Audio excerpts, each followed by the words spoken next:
Hello friends, today we will learn about antibodies. What do you mean by antibodies? Antibodies, also called immunoglobulins, are glycoproteins synthesized by an animal in response to the presence of a foreign macromolecule called an antigen or immunogen. They are secreted by plasma cells, also called antibody forming cells, or in short AFCs, which are derived from B lymphocytes or B cells. These soluble proteins are the recognition elements of humoral immune response, or humor is the Latin word for liquid. Each antibody has specific affinity for the foreign material that stimulated its synthesis. Now let's study about the immunoglobulins, a family of proteins. Five distinct classes of immunoglobulin molecule are recognized in most higher animals, namely IgG, IgA, IgM, IgD, and IgE. They differ in size, charge, amino acid composition, and carbohydrate content. In addition to the difference between classes, the immunoglobulins within each class are also very heterogeneous. IgG has a typical antibody structure. The fundamental structure of immunoglobulins was first established by Gerald Elderman and Rodney Potter.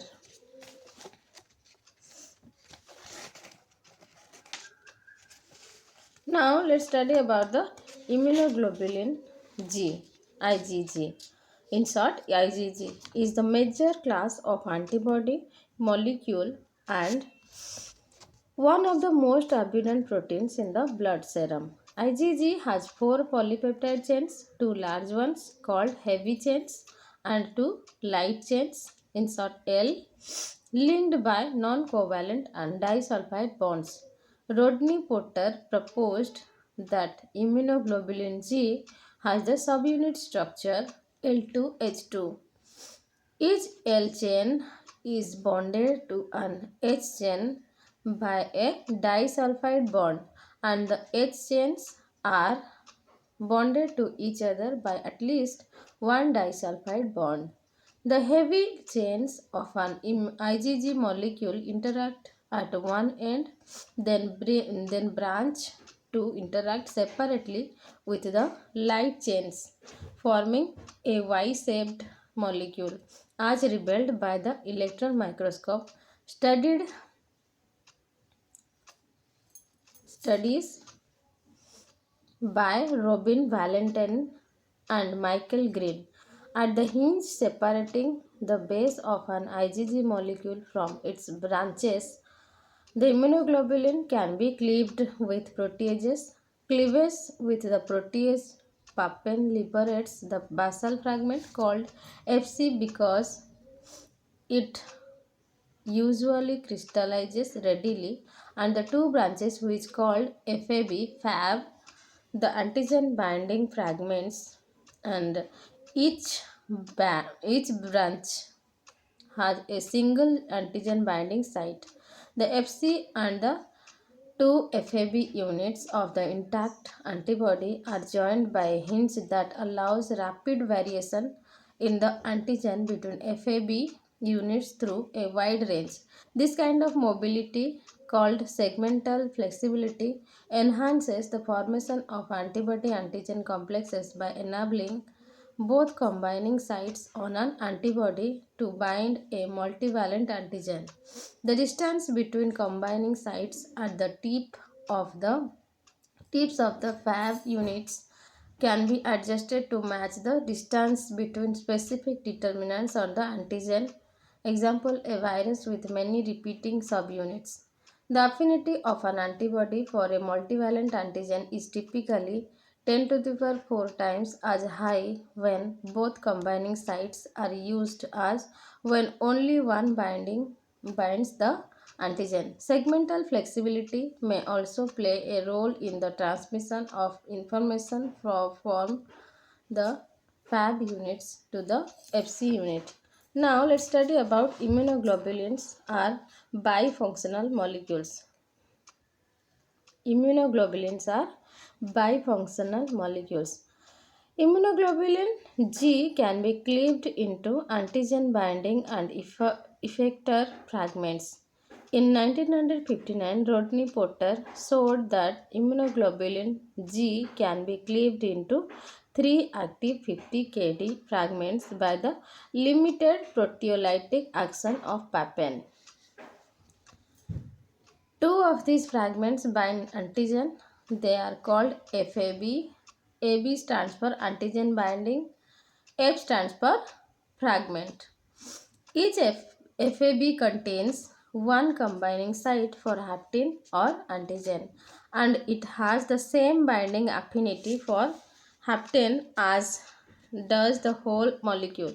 However, FAB does not form a part precipitate with antigen because it is univalent, that is contains only one combining site, in contrast with an intact immunoglobulin G antibody molecule which contains two identical antigen binding sites, and immunoglobulin G can form a precipitate with an antigen that contains more than one antigenic determinant. An extended lattice is then formed, in which each antibody molecule crosslinks two antigens and vice versa. The amount of precipitate formed is largest when antibody and antigen are present in equivalent amounts.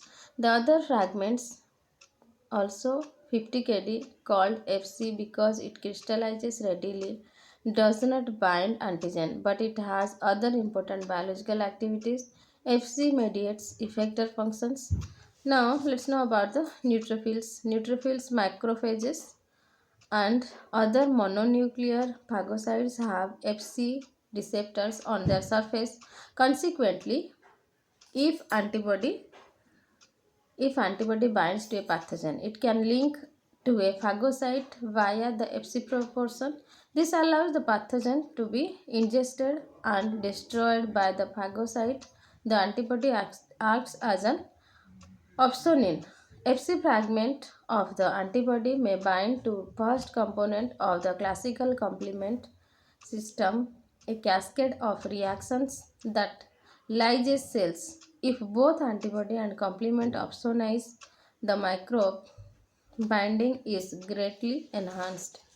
Now let's study about the special features. The combining sites of antibodies, that is their antigen binding sites, resemble the active sites of enzymes in several ways. First is binding constants for most haptens range from K equals to 10 to the power minus 4 to 10 to the power minus 10 m. Thus, the standard free energies of binding typically fall between about 6 and 15 kilocalorie per molecule, which is the same range as for enzyme substrate and enzyme coenzyme complexes. Furthermore, the binding forces in haptin antibody complexes are like those in enzyme substrate complexes. Weak non-covalent interactions of the electrostatic hydrogen bond and van der Waals types combine to give strong and specific binding. The fit of haptin is rather precise. Specificity is high but certainly not absolute. The haptin is firmly held to the bombing site so that it has little rotation freedom. The rate constant for the binding of a variety of haptins is about 10 to the power 8 m to the power 1 by ms. This high rate constant indicates that the binding step is a diffusion controlled reaction. The binding of haptin does not lead to large scale conformation rearrangements. The spectroscopic properties of some haptins provide information about the polarity of the antibody combining site. For example, certain naphthalines exhibit a weak yellow fluorescence when they are in a highly polar environment and an intense blue fluorescence when they are in a markedly nonpolar environment such as hexane. An intense blue fluorescence is observed when such a naphthalene heptene is bound to specific antibody, indicating that water is largely excluded from the combining site. This site is a nonpolar niche. It enhances the binding of antigens by excluding water, which is competent for hydrogen bonds and attenuates electrostatic interactions. Next point is Antigens produced by a single cell are homogeneous in multiple myeloma, a malignant disorder of antibody producing cells. A single transformed lymphocyte or plasma cell divides uncontrollably. Consequently, a very large number of cells of a single kind are produced. They are a clone because they are descended from the same cell and have identical properties. Large amounts of immunoglobulin of a single kind are secreted by their tumors. Myeloma immunoglobulins have a normal structure and are typical of normal immunoglobulins, but they are homogeneous. Myeloma also occur in mice. These tumors can be transplanted to other mice where they proliferate. Furthermore, these antibody producing tumors synthesize the same kind of homogeneous antibody generation after generation. However, antibody molecules have a common specificity, are normally heterogeneous because they are products of many different antibody producing cells. Now, let's study about the light chain. The first complete amino acid sequences of myeloma L chains, which contain about 214 amino acids, were determined in 1965. The amino terminal, that is NH3 plus half of the L chain, consists of a variable region and a carboxyl terminate half of a constant region. Residues of 109 to 214. Not all L chains have the same constant region. In fact, there are two types of L chains called kappa in short K and lambda, which exhibit many similarities. For example, each consists of 214 residues and contains an amino terminal variable half and a carboxyl terminal constant half. Each half of the K and lambda, kappa and lambda chains contains an intra-chain disulfide loop. Both types have a carboxyl terminal cysteine residue which in an immunoglobulin molecule forms a disulfide bond with the H chain. Furthermore, the kappa and lambda chains have identical amino acid residues at 40% of the positions, which is nearby the same degree of identity exhibited by the alpha and beta chains of human hemoglobin. All kappa chains have the same constant region except for residue 191, which is either leucine or valine. The lambda chains also exhibit variability only at position 191, which is either lysine or arginine.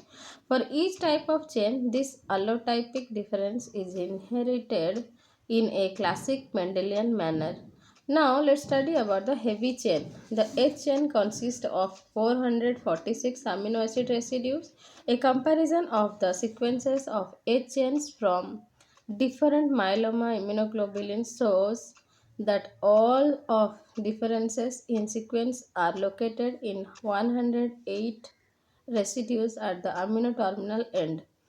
Thus, the heavy chain, like the light chain, consists of a variable region and a constant region. The variable region of the heavy chain has the same length as that of the light chain, whereas the constant region is about 3 times as long.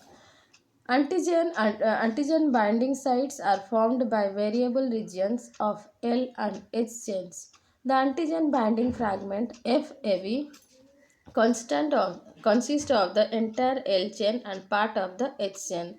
However, a comparison of the amino acid sequences of many myeloma proteins revealed that the variable regions of the L and H chains are not uniformly variable. Rather, three segments in the L chain and four in the H chain display far more variability than do other residues in the variable region of these chains. In 1970, Elvin, a scientist named Elvin Cabot, proposed that these hypervariable segments form the antigen binding site and that antibody specificity is determined by the nature of their amino acid residues. X-ray crystallographic analysis have provided the most direct evidence in support of this proposition. Hypervariable regions are also called complementarity determining region, in short CDRS, because they determine antibody specificity. The NS3 plus terminal end of IgG1 is characterized by amino acid sequence variability in both the heavy and light chains referred to as the VH and VL region respectively. The rest of the molecule has a relatively constant structure. The constant proportion of the light chain is termed the CL region.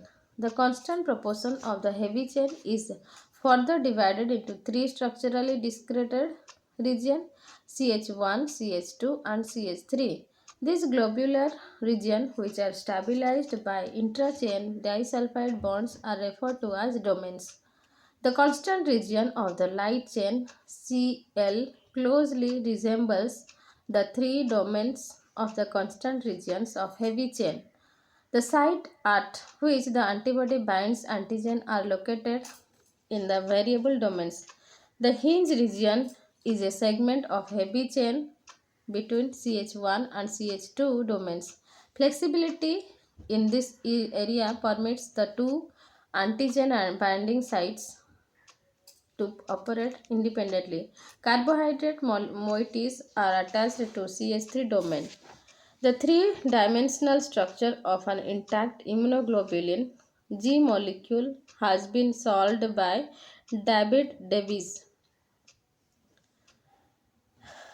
A 6 angstrom electron density map this antibody molecule is T-shaped. The domains in the FC unit, like those in FAB units, display the characteristic immunoglobulin fold comparison of the relative orientations of adjacent domains in a variety of immunoglobulins and their fragments so that the polypeptide chain between domains is quite flexible. The structure of the FC unit has been solved at high resolution by Robert Huber. The CH2 domains differ from the other in that they interact through asparagine linked carbohydrate units rather than through their polypeptide chains. Now let's study about the properties of immunoglobulins. The class and the subclass of an immunoglobulin molecules are determined by its heavy chain type. The four subclasses of human IgG1 to IgG4 occur in the approximate proportion of 66%, 23%, 7% and 4% respectively. There are also known to be subclasses of human IgA, IgA1 and IgA2, but none have been described for IgM, IgD and or IgE.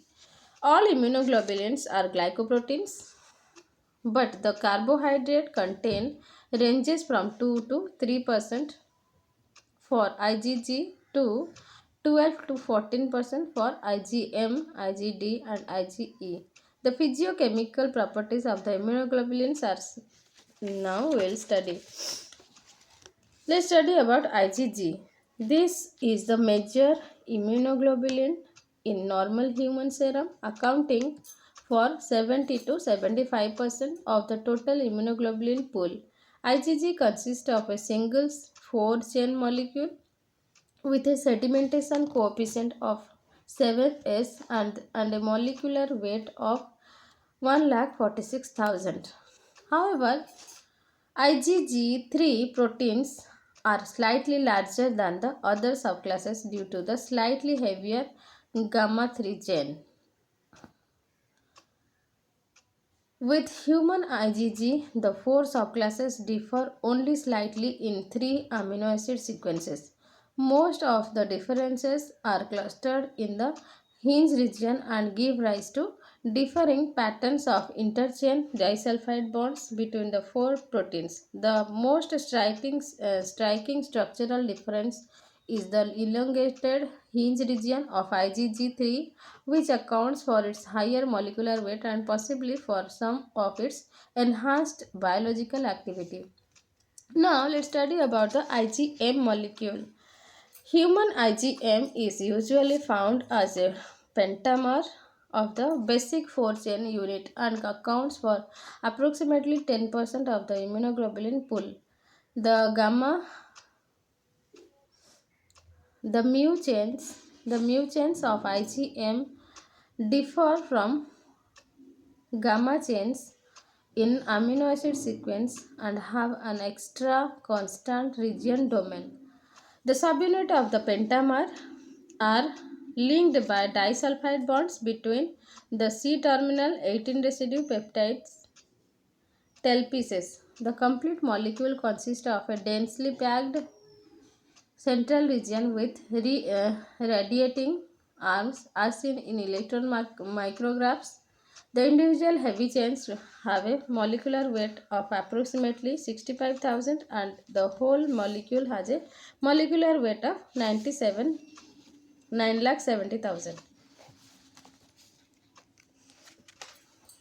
Two other features characterize the IgM molecule: an abundance of oligosaccharide units associated with the mu chain and an additional peptide chain, the joining chain, through thought to assist the process of polymerization prior to secretion by the AFC. The J chain is an Ig-like domain of 137 amino acid residues.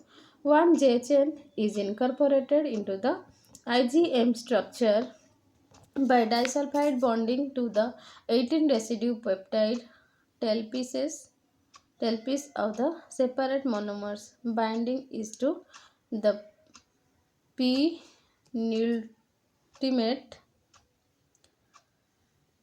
cysteine residues of the tailpieces. Now let's study about the IgA molecule. It represents 15 to 20% of the human serum immunoglobulin pool. In humans, more than 80% of IgA occurs as a monomer of the 4-chain unit, but in most mammals, the IgA in serum is mainly polymeric, occurring mostly as a dimer. IgA is the predominant immunoglobulin in seromucous secretions such as saliva, colostrum, milk, and tracheobronchial and genitourinary secretions. The feature shared with IgM is an additional C-terminal 18 residue peptide with a ultimate cysteine residues, which is able to bind covalently to a J chain to form dimers. Electron micrographs of IgA dimers show double Y-shaped structure, suggesting that the monomeric subunits are linked end to end through the C-terminal C alpha 3 regions. Secretory IgA exists mainly in the form of a molecule segmenting at 11s of molecular weight 38 3 lakh 80,000. The complete molecule is made up of two units of IgA, one secretory component, molecular weight 15,000. Next is IgD. Less than 1% of the total immunoglobulin in serum is IgD.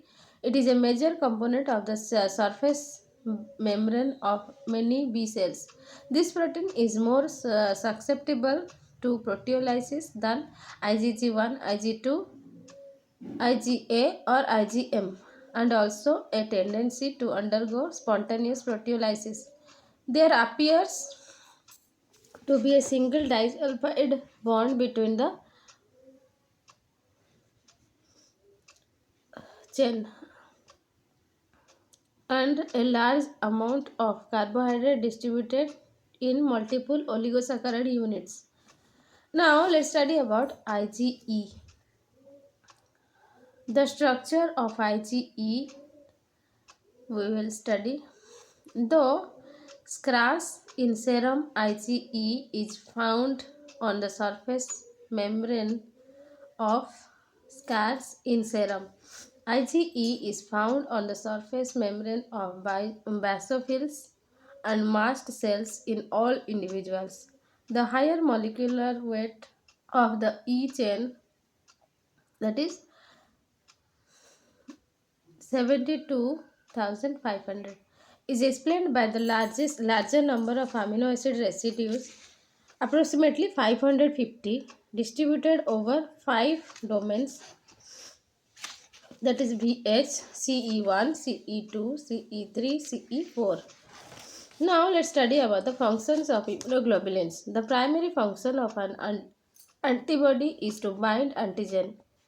In a few cases, this has a direct effect, for example, by neutralizing bacterial toxin or by preventing viral attachment to host cells.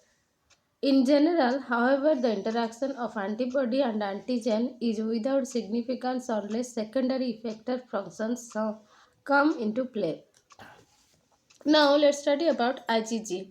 In humans, IgG is the most abundant antibody in blood and in the tissue fluid surrounding cells. It is also the only antibody that is normally transported across the placenta from the mother's blood into the fetal circulation, where it persists for several months. This IgG termed maternal antibody gives the infant some resistance to pathogens to which the mother has acquired immunity. IgG in the fetus and newborn infants is derived solely from the mother. This maternal IgG has disappeared by the age of 9 months, by which time the infant is synthesizing its own IgG. The neonate produces its own IgM and IgA. These classes cannot cross the placenta. By the age of 12 months, the infant produces 80% of its adult level of IgG, 75% of its adult IgM level, and 20% of its adult IgA level. A major effector mechanism of the human IgG1 and IgG3 subclasses is the activation of the classical pathway of complement. The latter is complex group of serum proteins involved in the elimination of pathogens and the mediation of inflammation. The IgG2 subclass is less effective at complement activation and IgG4 appears to be inactive. Now let's study about IgM. IgM is the predominant antibody is primary immune responses. The protein is largely confined to the intravascular pool and is frequently associated with the immune response to antigenetically complex blood-borne infectious organisms. Once bound to its target, IgM is a potent activator of the classical pathway complement Unlike IgG mediated activation, where two antibody molecules in close opposition are required, a single molecule of a bound IgM is able to initiate the cascade because adjacent Fc regions are intrinsic to the structure. IgA. Let's study about the IgA function. Although there are significant levels of IgA in human serum, it is generally accepted that the secretory form of the protein is, in a functional sense, the most important. Secretory IgA is resembled during an active transport process as locally produced dimeric IgA passes across mucosal epithelium. In human serum, IgA1 is the predominant subclasses, and in many secretions such as nasal secretions, tears, saliva, and milk, IgA1 will account for 70 to 90% of total IgA. However, in the colon, IgA2 predominates. It is of interest that many microorganisms in the upper respiratory tract have adapted to their environment by releasing proteases that cleave IgA1. IgD. Let's study about the IgD. The precise biological function of this class of immunoglobulin remains unclear, although it may play a role in antigen triggered lymphocyte differentiation. Now let's study about IgE. Despite its low serum concentration, the IgE class is characterized by its ability to bind avidly to circulating basophils and tissue mast cells through the high affinity FcERI receptor. It is sensitized. It also sensitizes cells on mucosal surfaces such as the conjunctival, nasal, and bronchial mucosa. This class of immunoglobulin may have evolved to provide immunity against helminthic parasites, but in developed countries, it is now more commonly associated with allergic diseases such as asthma and hay fever. Now let's study about the monoclonal antibodies. What do you mean by monoclonal antibodies? In 1975, two scientists named Cesar Milstein and George Kohler discovered that large amounts of homogeneous antibody of nearly any desired specificity can be obtained by fusing an antibody producing cell with myeloma cell. A mouse is immunized with an antigen. Once the animal is making a good antibody response, its spleen is removed and a cell suspension is prepared. These cells are fused with a mutant myeloma cell line by addition of polyethylene glycol, in short PEG, a polymer which promotes membrane fusion. A mutant myeloma cell line lacking hypoxanthine guanosine phosphoribulose transferase, in short HGPRT, is also used to enable hybrids to be selected with S. It is noteworthy that HGPRT catalyzes the synthesis of inosinate in the salvage pathway. The fusion mixture is then set up in culture with medium containing HAT. HAT is a mixture of hypoxanthine, aminopterin, and thymidine that kills unfused myeloma cells.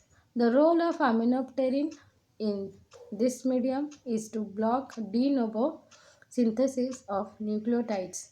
Hypoxanthine cannot be used by unfused myeloma cells because they lack HGPRT. Spleen cells contain HGPRT but they die in tissue culture because they are not able to proliferate in vitro. Hybrid cells, in contrast, survive because they have the neoplastic character of their myeloma cell parent and contain SGPRT genes of their spleen cell parent. They are called hybridoma cells. Hybridoma cells and their progeny identified indefinitely produce large amount of the homogeneous antibodies specified by the parent cells from spleen. They are grown in wells in a tissue culture plate. Any wells containing growing cells are tested for the production of the desired antibody, and if positive, the cultures are cloned by plating out so that there is only one cell in each well. This produces a clone of cells derived from the single progenitor, which is both immortal and a producer of monoclonal antibody. These cells can be grown in bottles containing culture medium, or they can be injected into mice to induce myelomas that secrete the desired antibody. Alternatively, the cells can be frozen and stored for long periods. Now let's study about the significance of monoclonal antibodies. The hybridoma method for of producing monoclonal antibodies has opened new vistas in biology and medicine. Now let's study about the significance of monoclonal antibodies. First point is large amounts of homogeneous antibodies with tailor made specificity can readily be prepared. They provide insight into relations between antibody structure and specificity. Second point is monoclonal antibodies can serve as precise analytical and preparative reagents. For example, a pure antibody can be obtained against an antigen that has not yet been isolated. This feature is especially advantageous in studies of cell surface proteins. Subsets of lymphocytes can be isolated by fluorescence activated cell sorting using monoclonal antibodies that are specific or distinctive protein markers on these cells. Third point is monoclonal antibodies attached to solid supports can be used as affinity columns to purify scarce proteins. This method has been used to purify interferon 500-fold from a crude mixture. Next point is clinical laboratories are using monoclonal antibodies in many assays. For example, the detection in blood of isozymes that are normally localized in the heart points of a myocardial infarctions. Monoclonal antibodies are also being evaluated for use as therapeutic agents as in the treatment of cancer. Finally, antibodies part is finished. Any questions regarding antibody you can ask me in the comment box and subscribe my channel to know more topics about biotechnology. Thank you.